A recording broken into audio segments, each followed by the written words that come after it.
Hello everyone, I am Tacet, and today I'm going to be going over the Gems of War class event for the Assassin. Similar to the other ones, we're going to be breaking this down basically into three parts. The first part is going over the actual class event and teams for it, the second part being actually going over the class itself, and the third part going over specifically teams to use with the hero class. So first things first, class events. This of course is the Miss the Scales one. It counts as a Naga.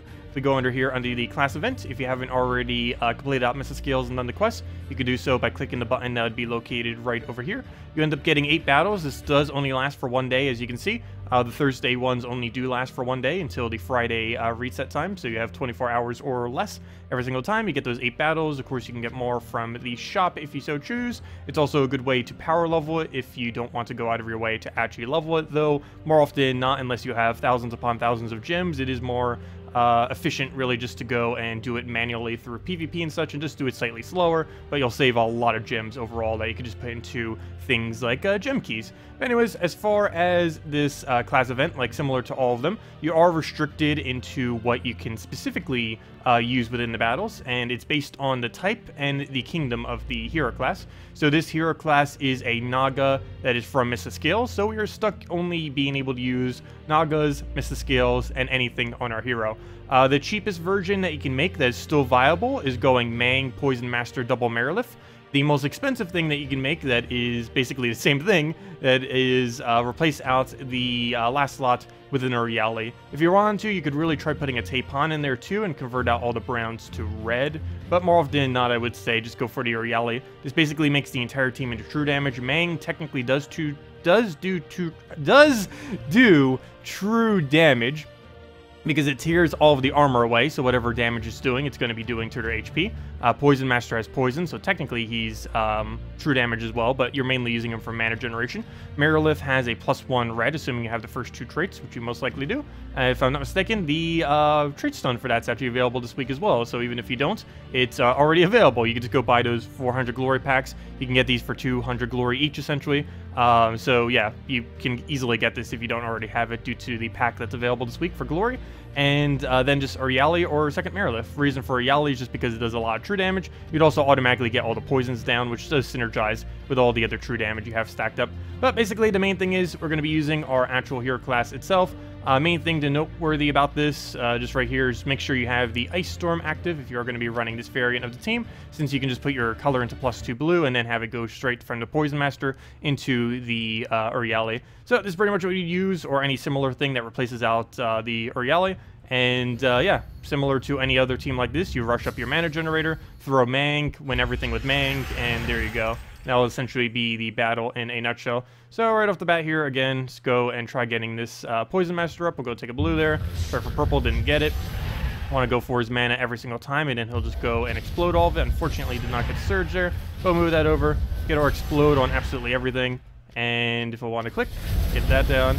Go for another one if that's not already enough. We could go for some Urialis if we really wanted to. Later on, you probably wouldn't even need to do that as much, since you'd most likely kill them all off a Mang. But for the earlier battles, you could definitely, if you have a Uriali, can destroy them just off the Marilith into Uriali combos, and then just use the Mang to pick off noteworthy things. Like, let's say we don't want that Valraven to live, we can just go for it and kill it out immediately.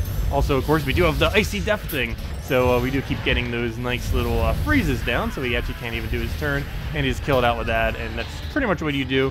Or use a lot more Mang if you didn't have the Uriali to use with it. Yeah, that's pretty much what you would use for all of the battles. So let's get now into the class itself. So, Assassin Hero class.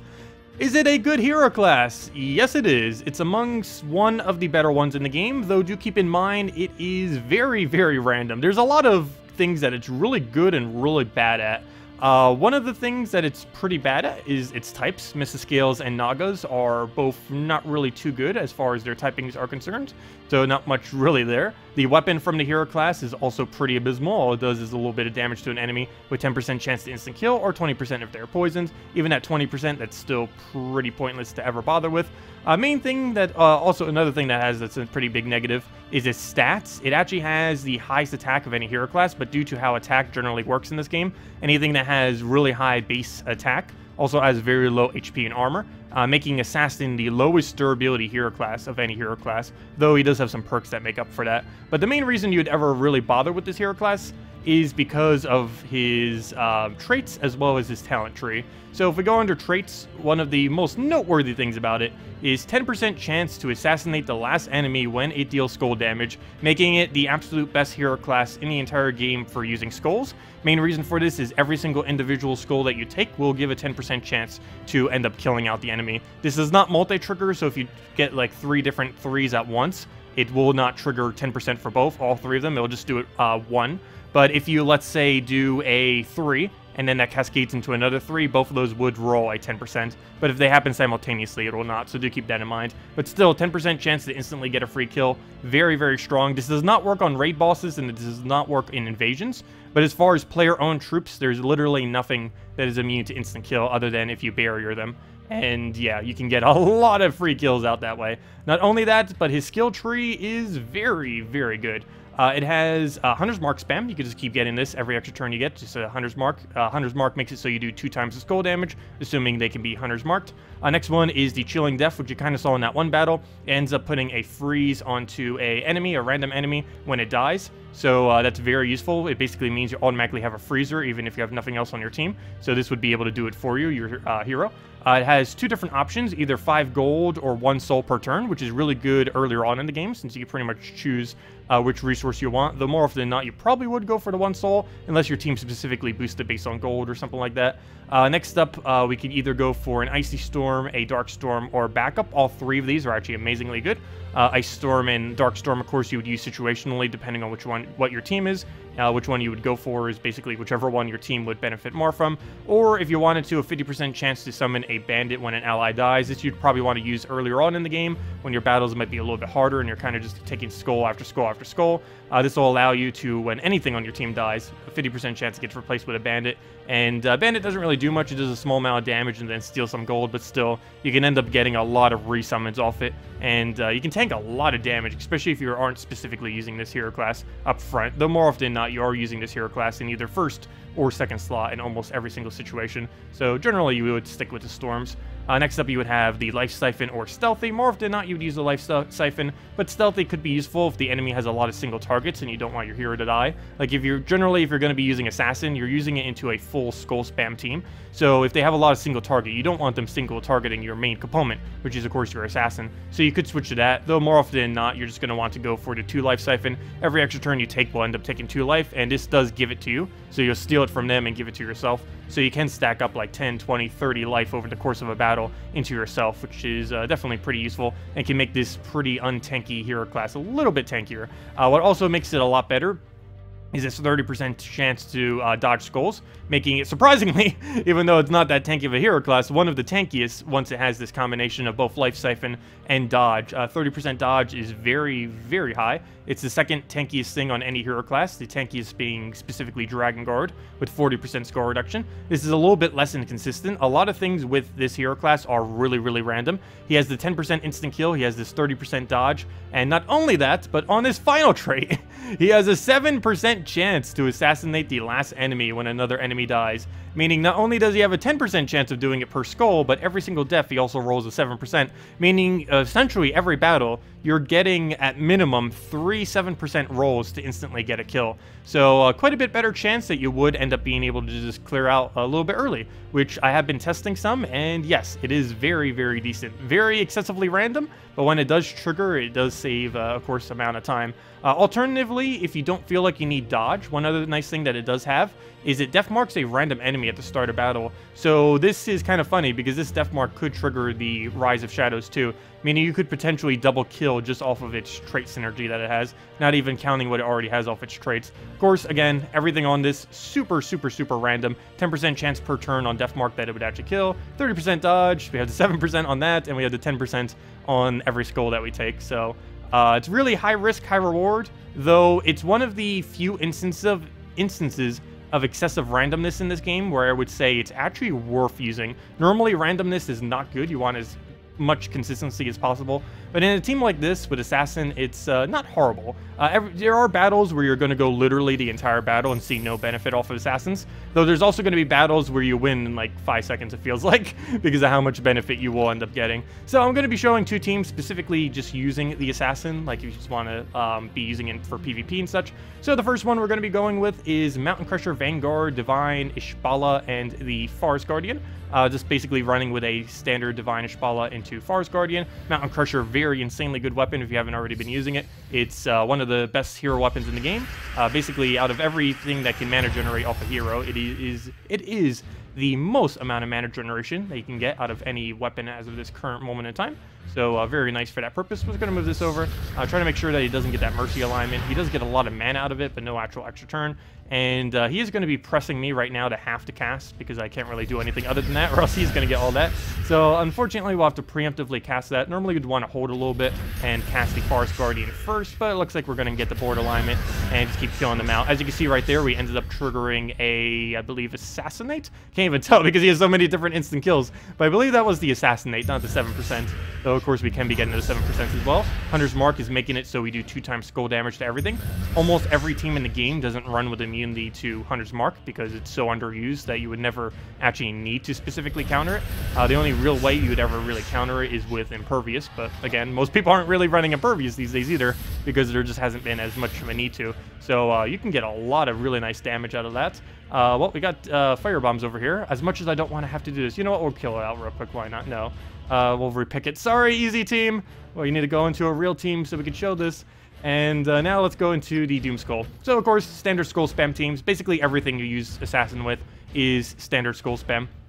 So in this case, same thing. Mountain Crusher, Glaceon, Apothecary, King Bloodhammer. Pretty much a standard way that you'd run this. You definitely want to go Apothecary instead of Skullbeard in this particular instance, mainly because you need those browns on the board. You're also occasionally going to be needing those cleanse in cases where you need to get off an entangle or something like that. But we're going to be running this. Our banner is completely all in on Apothecary, so we can get that as immediately as possible. Have a lot of browns on the board and pretty much just go from there.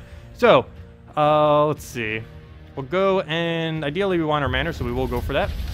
And of course, she will be able to go and create a bunch more browns onto the board, which allows us to Mountain Crusher even more. So that will be pretty nice here. We'll go and see if we actually have alignment for it, which I believe we do not, from what I can tell. That is unfortunate. We might just have to go for the red there. Looks like we get a lot of mana, so I am going to go for that. I should be able to get a nice Mountain Crusher here because she put more browns onto the board for us, so we'll just go and get that explosion. We still have our Storm at the start of battle, which could assist us there. Unfortunately, it did not trigger, but of course, you have a slightly higher chance of actually landing an extra turn if there is currently a Storm active, but we can redo a Storm a little bit later in the battle by getting our Glaceon to actually trigger it. So on this, we have yellow to blue as well as red to Doomskull, so we do have alignment on that. Before we take that, let's just move that over just so we have those aligned a little bit better, and go for the cast, and hopefully we'll have this guy to full mana. If not, ideally we'll have an Apothecary. Apparently we have neither, so we'll just go take a skull here, keep plowing them down. Of course, we still have those Hunter's Mark and everything. Keep getting anything else that we might get off Assassinate, as you saw right there. Kind of hard to tell because of how many effects he keeps doing, but we actually did just trigger Assassinate, which instantly killed him every single time he takes a skull, 10% chance for that. And yeah, it's pretty much Assassin.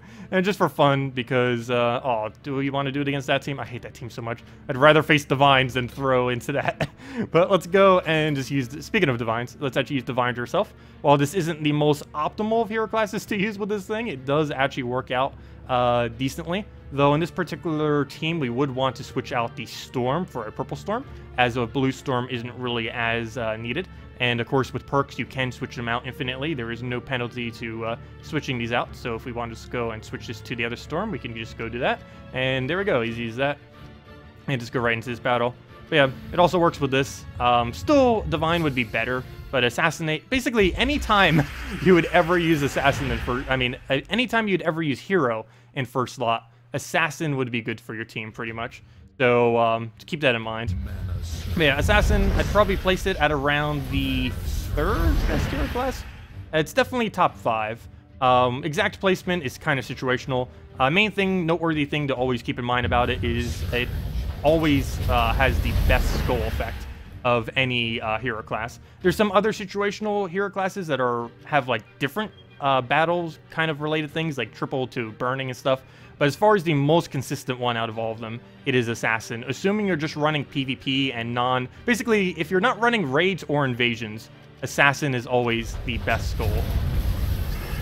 So we'll go for this, go for the double kill off of that. Every single one of those does have a 7% chance that we would have killed last slot. Unfortunately, I don't think we actually got to see a single one of these this time around. I was hoping we could at least get it once. That's why I got the trait for, but I have been getting it to trigger some, and is definitely very effective. Which is, of course, again, it's really random on if it will or will not do it. But as you can see, we barely even need those to really get it to work. And kind of goes. So that is the Assassin hero class. I wouldn't, again, still don't really go for gems into it.